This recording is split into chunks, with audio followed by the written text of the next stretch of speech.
¿Alguna vez te has preguntado si los orígenes de la Iglesia Católica son realmente como te los han contado? Es probable que te hayan enseñado que todo comenzó con Pedro, el apóstol de Jesús, pero ¿y si te dijera que la verdadera historia está llena de matices, giros inesperados e incluso contradicciones? Lo que estás a punto de descubrir no solo desafiará lo que creías saber sobre la religión, sino que también podría cambiar tu perspectiva sobre la historia misma. Prepárate para explorar los misterios que se esconden detrás de una de las instituciones más influyentes del mundo. Ahora reflexiona, ¿quién decidió realmente que Pedro debía liderar la iglesia? ¿Fue una instrucción directa de Jesús o un acuerdo entre sus seguidores? Imagina por un momento un grupo de hombres perseguidos y divididos por sus creencias, reuniéndose en secreto en un contexto de incertidumbre y peligro. Fue en ese escenario donde surgieron las primeras decisiones que dieron forma a lo que hoy conocemos como la Iglesia Católica.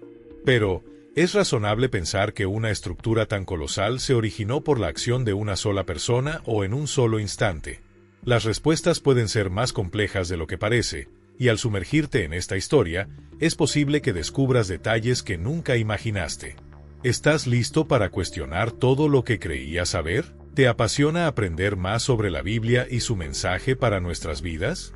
No olvides suscribirte a nuestro canal y darle like a este video para que podamos seguir creciendo juntos en conocimiento y fe. Imagina por un instante este panorama. La Iglesia Católica, que hoy reúne a más de 1.000 millones de creyentes en todo el mundo, nació en un contexto lleno de adversidad y caos.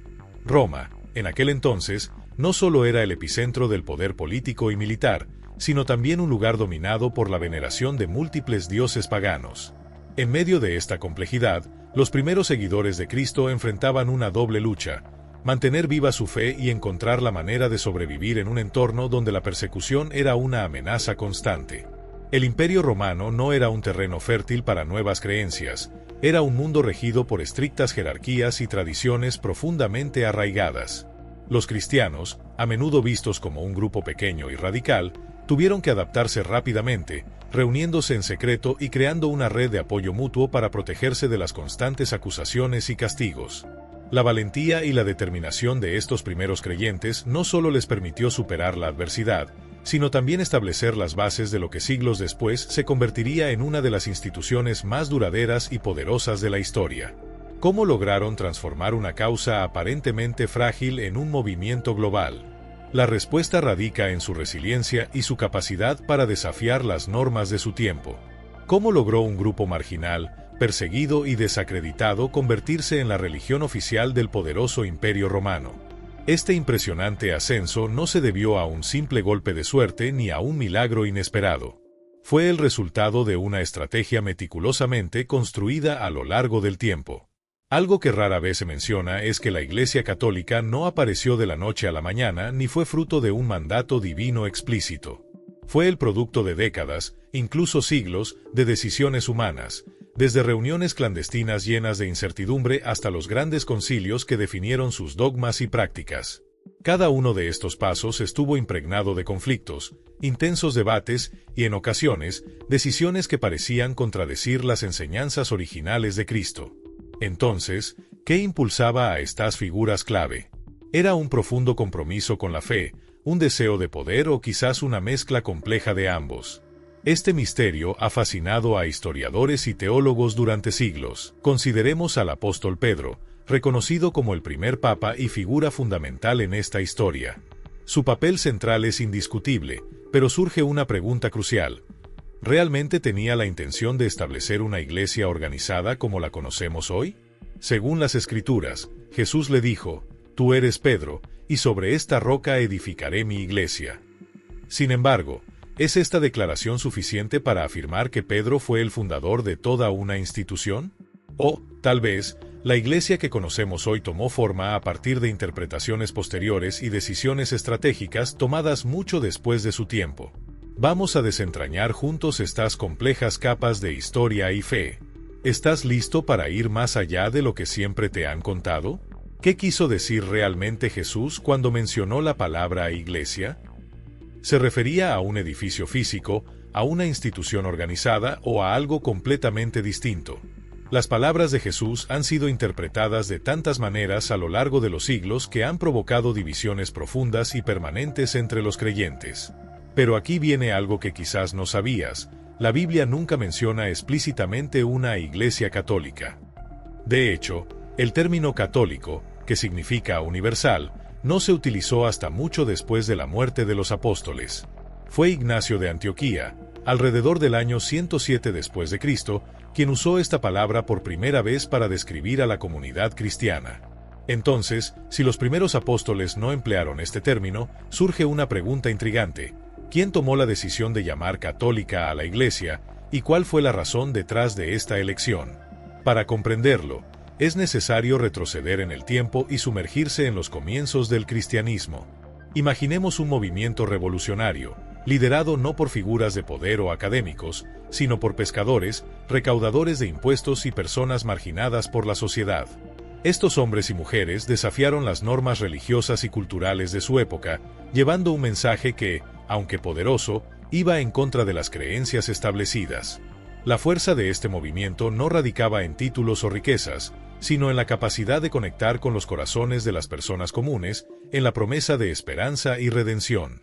Pero, ¿cómo evolucionó este grupo humilde y diverso para convertirse en una organización global?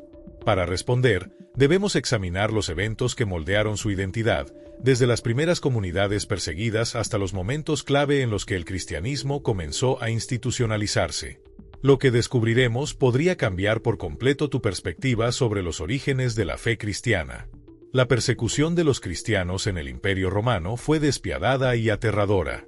Eran vistos como herejes, enemigos del Estado, y muchos encontraron su final en las arenas, enfrentándose a fieras o siendo ejecutados públicamente para entretener a las multitudes. Pero aquí surge una pregunta fascinante: ¿cómo pasó este grupo marginado, perseguido y reducido al silencio a convertirse en una élite influyente y en la religión oficial del imperio? La respuesta nos lleva a uno de los momentos más decisivos de la historia: la llegada de Constantino el Grande. Constantino, un líder visionario y estratega por excelencia, cambió para siempre el rumbo del cristianismo. Su conversión en el siglo IV al cristianismo marcó un punto de inflexión, pero no caigamos en la tentación de pensar que fue un acto puramente espiritual. Constantino comprendió como pocos el poder de la religión como herramienta política para consolidar el control y unificar un imperio que en ese momento estaba fragmentado por conflictos internos y disputas territoriales. Bajo su mando, el cristianismo dejó de ser una creencia perseguida para convertirse en una fuerza que moldearía la política, la cultura y la estructura del Imperio Romano. Constantino otorgó privilegios a la Iglesia, promovió el Concilio de Nicea para resolver disputas doctrinales y estableció un precedente para la relación entre la Iglesia y el Estado. Pero, ¿fue esta conversión sincera, o se trató de una jugada maestra para fortalecer su poder y asegurar la lealtad de una creciente comunidad cristiana? Lo que está claro es que, con Constantino, el cristianismo dejó de ser solo una fe, se convirtió en una herramienta política de alcance monumental. ¿Qué impacto tuvo esto en las enseñanzas originales de Cristo? Es hora de explorar cómo la estrategia y la espiritualidad se entrelazaron para cambiar el curso de la historia. El Imperio Romano enfrentaba un periodo de fracturas internas y desafíos constantes cuando, en el año 313 después de Cristo, Constantino emitió el Edicto de Milán.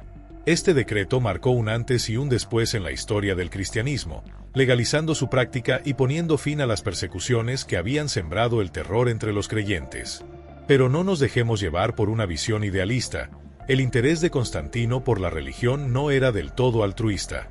De hecho, cabe preguntarse si utilizó el cristianismo como una herramienta política para consolidar su poder y estabilizar un imperio fragmentado. Con astucia, Constantino reconoció que la fe cristiana, que ganaba cada vez más adeptos, tenía un potencial unificador enorme. En lugar de seguir reprimiendo esta creciente fuerza social, decidió incorporarla como un aliado estratégico. Fue bajo su patrocinio que la base de lo que conocemos hoy como la Iglesia Católica comenzó a tomar forma, especialmente en el Concilio de Nicea, celebrado en el año 325.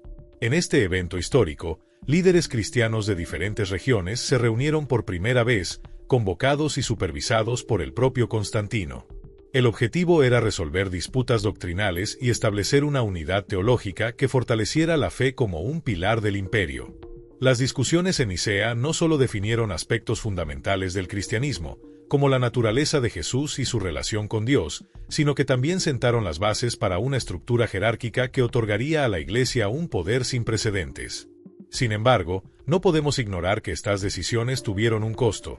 Las enseñanzas originales de Cristo fueron, en ocasiones, reinterpretadas o adaptadas para encajar en una visión política más amplia.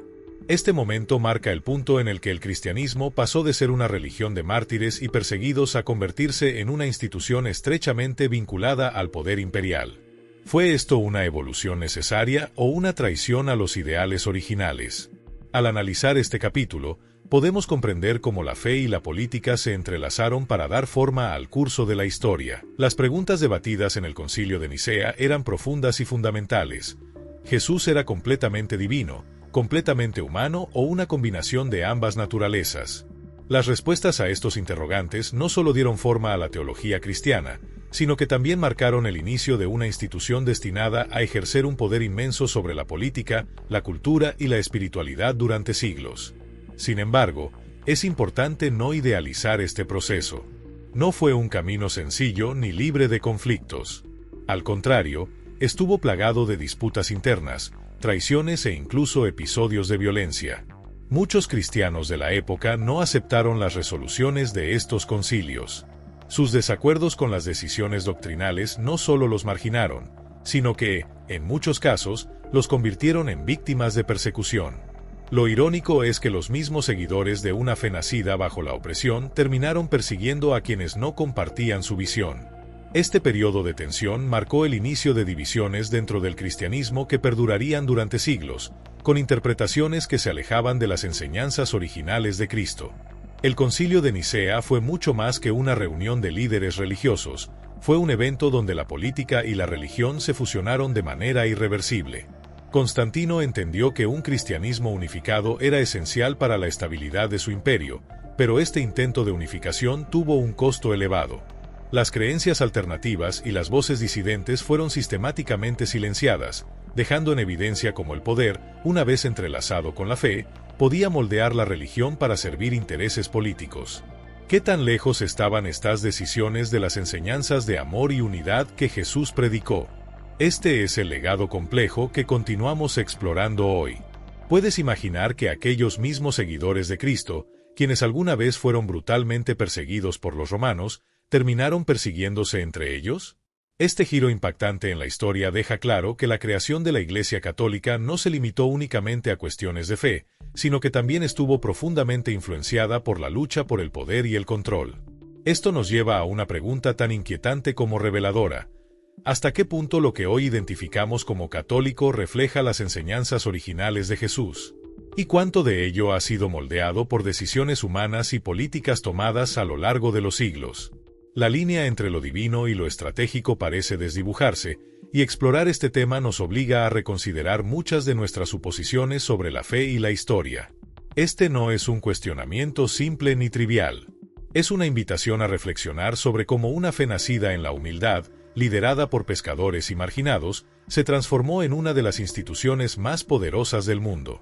¿Cuántos de los ideales originales de amor, compasión y humildad sobrevivieron a los procesos de institucionalización y adaptación al poder político? Examinar este legado es una oportunidad para profundizar en la historia de la religión y comprender mejor las fuerzas que la moldearon. Lo que descubramos podría desafiar lo que siempre hemos creído. ¿Estás listo para seguir cuestionando? Esto no es una crítica, sino una invitación abierta a reflexionar. ¿Alguna vez te has detenido a pensar por qué algunas doctrinas son como las conocemos hoy? ¿O por qué ciertos libros fueron seleccionados para formar parte de la Biblia, mientras otros fueron descartados? Las respuestas a estas preguntas son más complejas y sorprendentes de lo que podrías imaginar, y nos llevan a explorar los intrincados caminos de la historia y las decisiones humanas que moldearon el cristianismo. Descubre enseñanzas transformadoras y verdades bíblicas que iluminan nuestro camino. Suscríbete y dale like para ayudarnos a compartir este mensaje con más personas. Lejos de ser una historia cerrada, este relato está lleno de matices, misterios y decisiones que dejaron huella en los primeros siglos de esta fe. Cada elección, Cada debate y cada exclusión de textos influyó en la forma en que entendemos hoy las enseñanzas de Jesús y los pilares de la Iglesia. Detrás de cada doctrina y cada página de la Biblia hay un contexto, una intención y, en muchos casos, una disputa. Pero esto es solo el comienzo. Lo que viene a continuación te llevará aún más profundamente a los secretos, las controversias y los desafíos que definieron el surgimiento del cristianismo. Prepárate para seguir este viaje y descubrir verdades que permanecieron ocultas durante siglos. ¿Estás listo para enfrentar lo que no te han contado? La historia nos espera con sus respuestas, y es hora de continuar desentrañándola juntos. ¿Sabías que algunos de los textos cristianos más importantes estuvieron a punto de desaparecer para siempre? Antes de que la Biblia se consolidara tal como la conocemos hoy, existían docenas de evangelios, cartas y relatos que competían por definir el camino de la fe cristiana. Pero lo que muchas personas desconocen es que este proceso no fue nada sencillo ni uniforme. Fue el resultado de debates intensos y decisiones que moldearon el curso de la historia religiosa. Ahora, imagina a líderes cristianos provenientes de distintas regiones del vasto Imperio Romano, cada uno con tradiciones y perspectivas únicas. Estos hombres se reunieron para tomar una decisión trascendental: determinar qué textos serían considerados como la palabra sagrada de Dios y cuáles quedarían excluidos o incluso condenados como herejía. Estas reuniones no eran solo discusiones teológicas, eran verdaderos campos de batalla ideológicos donde las ideas competían por sobrevivir. Pero, ¿quiénes eran estas figuras que asumieron el poder de decidir qué sería incluido y qué quedaría fuera? ¿Qué motivaciones guiaron sus elecciones? ¿Era un compromiso con la verdad divina o influencias políticas y culturales de su tiempo? Estas preguntas abren una ventana fascinante hacia los primeros siglos del cristianismo, un periodo marcado por tensiones, alianzas y rivalidades que definieron la fe tal como la conocemos. Profundizar en esta historia nos lleva a cuestionar no solo los textos seleccionados, sino también los que fueron descartados, relegados al olvido o incluso destruidos. ¿Qué secretos podrían esconder esos escritos perdidos? Continuemos este viaje para explorar el impacto de estas decisiones y lo que nos revela sobre el cristianismo primitivo. ¿Sabías que, en los primeros siglos del cristianismo, existieron grupos que veían a Dios de una manera completamente distinta a como lo entendemos hoy? Uno de estos grupos eran los gnósticos, quienes tenían una perspectiva radicalmente diferente sobre la fe y lo divino. Para ellos, no era la fe ciega, sino un conocimiento secreto y profundo lo que conectaba al ser humano con lo divino. Este enfoque los colocaba en un contraste sorprendente con las enseñanzas más institucionalizadas que buscaban establecerse como ortodoxas. Los gnósticos, en su visión, interpretaron la figura de Dios desde una óptica que, para muchos, resultaba revolucionaria y hasta polémica. Algunos incluso llegaron a plantear que el Dios del Antiguo Testamento no era el mismo Dios amoroso que Jesús predicaba. En su lugar, lo consideraban una entidad tiránica y menor, responsable de un mundo lleno de sufrimiento y limitaciones, mientras que el Padre del Nuevo Testamento representaba la verdadera fuente de amor y redención. Estas ideas desafiaban profundamente las narrativas emergentes del cristianismo oficial. No solo cuestionaban las bases de las Escrituras, sino que también proponían una relación más personal y directa con lo divino, lejos de las instituciones y dogmas nacientes. Pero esta visión también los convirtió en blanco de persecuciones, ya que su mensaje era visto como una amenaza para la unidad y el control de la fe cristiana. ¿Qué habría sucedido si estas ideas hubieran prevalecido? Explorar la influencia y el legado de los gnósticos nos invita a reconsiderar cómo las diferentes corrientes de pensamiento dieron forma al cristianismo que conocemos hoy. Imaginen por un momento cómo sería el mundo si esas ideas radicales hubieran prevalecido. El Concilio de Nicea, que ya mencionamos anteriormente, no solo buscaba definir la naturaleza de Jesús y establecer la ortodoxia, sino también suprimir las voces que se desviaban de esta línea oficial. Fue un esfuerzo deliberado por consolidar una visión única de la fe, eliminando cualquier interpretación que pudiera desafiar la unidad teológica y política que Constantino deseaba para su imperio. Muchos textos que presentaban estas perspectivas alternativas, como las de los gnósticos, fueron condenados como heréticos y destruidos de forma sistemática. Durante siglos, sus ideas permanecieron en la sombra, silenciadas por la historia oficial. Sin embargo, la verdad tiene una forma peculiar de salir a la luz. En 1945, los evangelios gnósticos fueron descubiertos en Nag Hammadi, Egipto, revelando un panorama completamente nuevo sobre los primeros años del cristianismo. Estos textos, escritos por creyentes cuya fe era profundamente introspectiva y centrada en el conocimiento espiritual, nos ofrecen una ventana a un cristianismo diverso y dinámico, lleno de debates y matices. Entre sus páginas, encontramos interpretaciones de Jesús y lo divino que desafían las narrativas tradicionales, abriendo preguntas sobre cómo se moldearon las creencias que hoy damos por sentadas. ¿Qué impacto habrían tenido estas ideas si hubieran sido aceptadas en lugar de suprimidas? Este hallazgo nos recuerda que la historia de la fe es mucho más compleja de lo que solemos imaginar y que aún hay verdades ocultas esperando ser descubiertas. ¿Qué más podría estar esperando bajo el polvo de los siglos? Estos textos revelan un panorama sorprendente de los primeros años del cristianismo, donde la diversidad de pensamiento no solo existía, sino que era la norma. Era un tiempo en el que diferentes interpretaciones y creencias convivían en un dinamismo constante, configurando un mosaico espiritual único. Pero, ¿qué ocurrió para que esa riqueza de ideas fuera suprimida? ¿Cómo se pasó de un cristianismo plural a una fe unificada bajo dogmas específicos? Y más importante aún, ¿qué implicaciones tiene esto para la forma en que entendemos la fe en la actualidad? Tomemos a Pedro como ejemplo. La tradición católica lo venera como el primer papa, la figura sobre la cual se edificó la Iglesia. Sin embargo, cuando miramos la evidencia histórica, el panorama se vuelve mucho más ambiguo.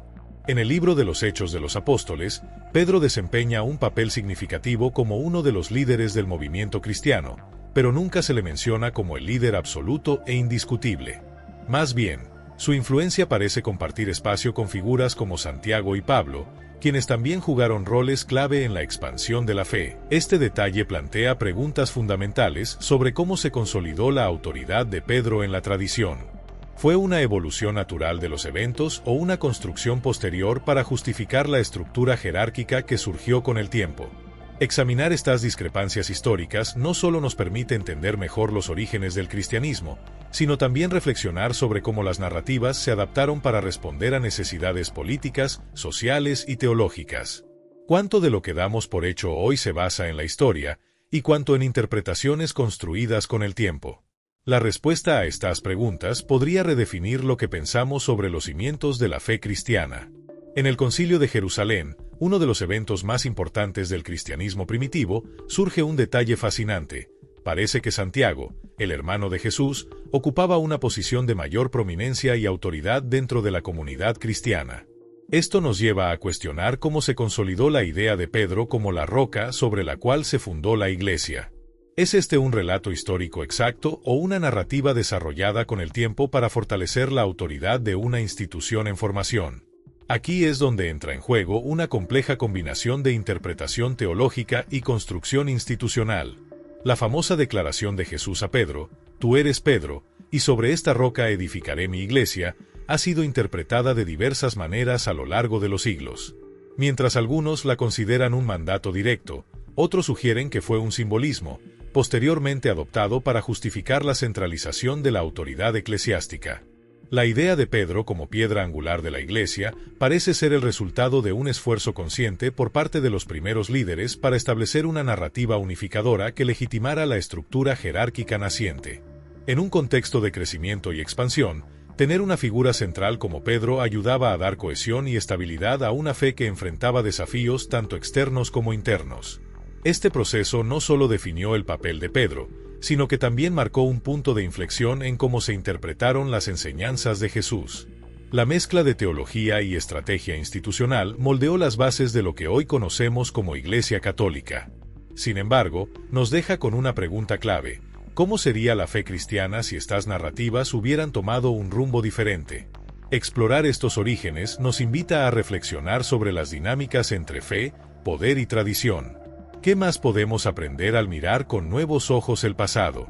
¿Puedes imaginar que uno de los fundamentos de la Iglesia esté basado más en la tradición que en la evidencia histórica directa?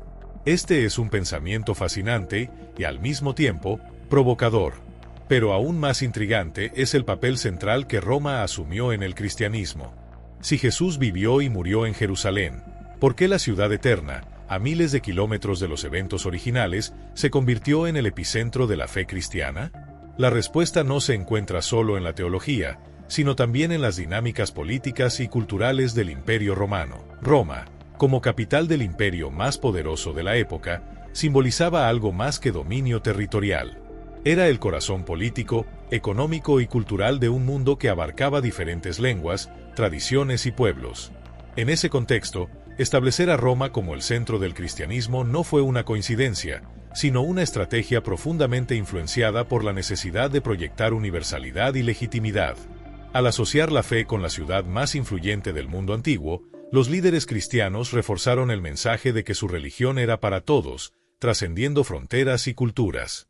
Además, la tradición que vincula a Pedro con Roma fue clave para consolidar esta narrativa. Según la historia, Pedro murió martirizado en esta ciudad, lo que la convirtió en un lugar sagrado y en el hogar natural de la autoridad papal. Pero, ¿cuánto de esto fue motivado por la espiritualidad y cuánto por la necesidad de consolidar el cristianismo como una fuerza global dentro del imperio? La centralización de la fe en Roma no solo ofrecía un símbolo de unidad, sino también un recurso invaluable para legitimar y fortalecer su influencia política y cultural. Esta dualidad entre lo espiritual y lo estratégico nos lleva a reflexionar sobre cómo las decisiones tomadas en los primeros siglos moldearon la fe como la conocemos hoy. ¿Qué habría pasado si otro lugar, como Jerusalén o Antioquía, hubiera asumido este papel central?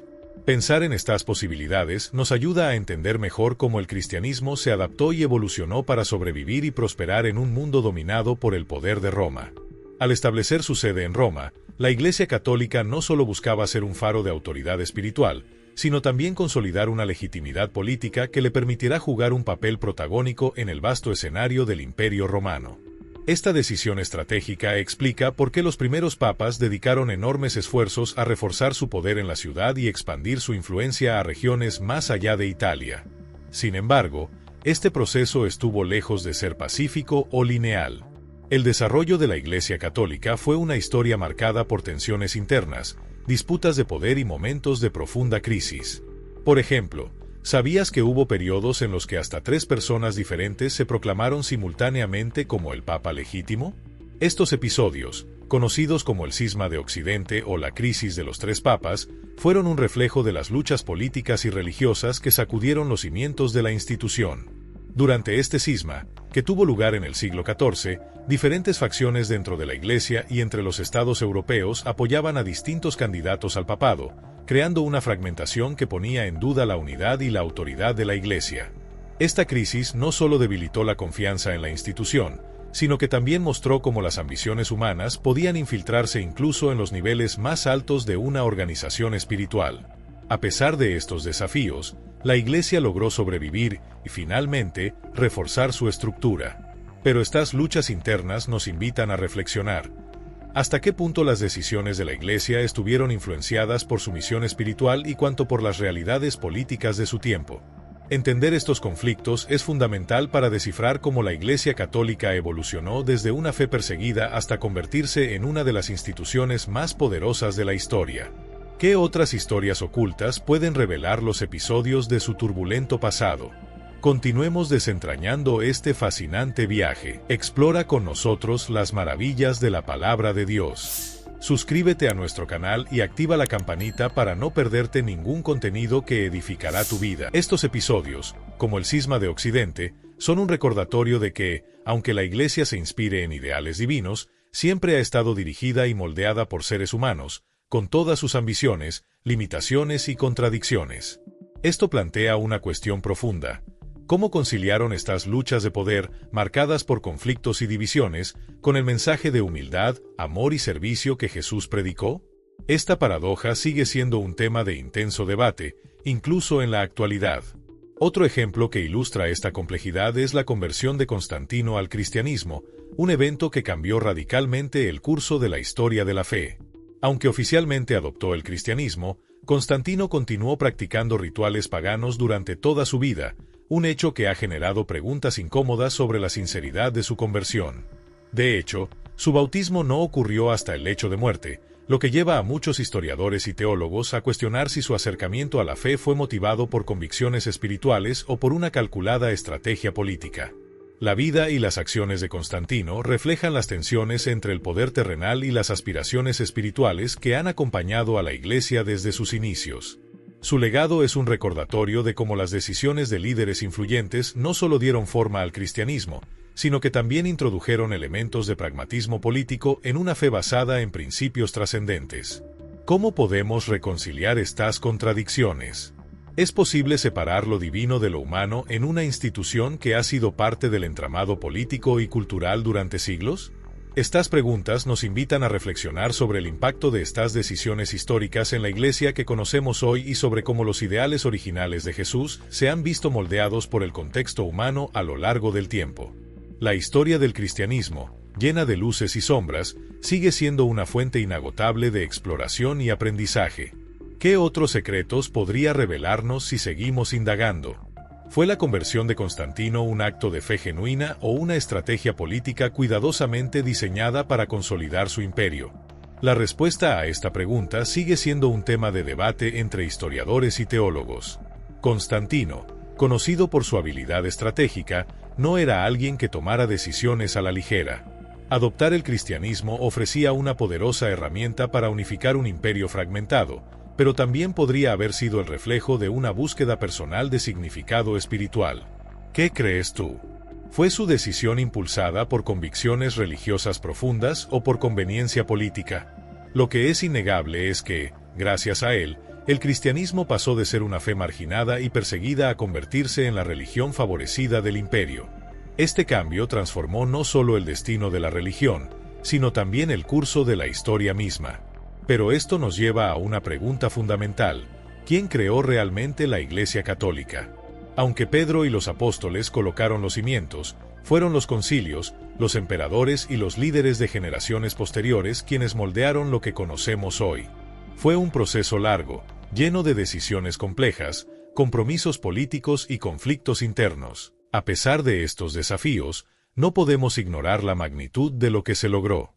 Con todos sus defectos, contradicciones y controversias, la Iglesia Católica ha desempeñado un papel central en la historia, la cultura y la espiritualidad de miles de millones de personas. Es el producto de siglos de evolución, de lucha constante y de una fe que resistió las pruebas del tiempo. Pero, más que eso, nos recuerda que incluso las instituciones más grandes y duraderas están profundamente arraigadas en los sueños, las dudas y las decisiones de seres humanos como tú y yo. Así que te dejo con esta reflexión. La Iglesia Católica, tal como la conocemos hoy, no es solo el resultado de un momento o de una figura singular, sino de generaciones enteras que contribuyeron con sus propias perspectivas, esfuerzos y aspiraciones. Ahora que conoces todo esto, ¿cómo lo ves? ¿Crees que la Iglesia es principalmente divina, esencialmente humana o una combinación fascinante de ambas? La respuesta, quizás, refleja tanto nuestra fe como nuestra forma de entender el mundo.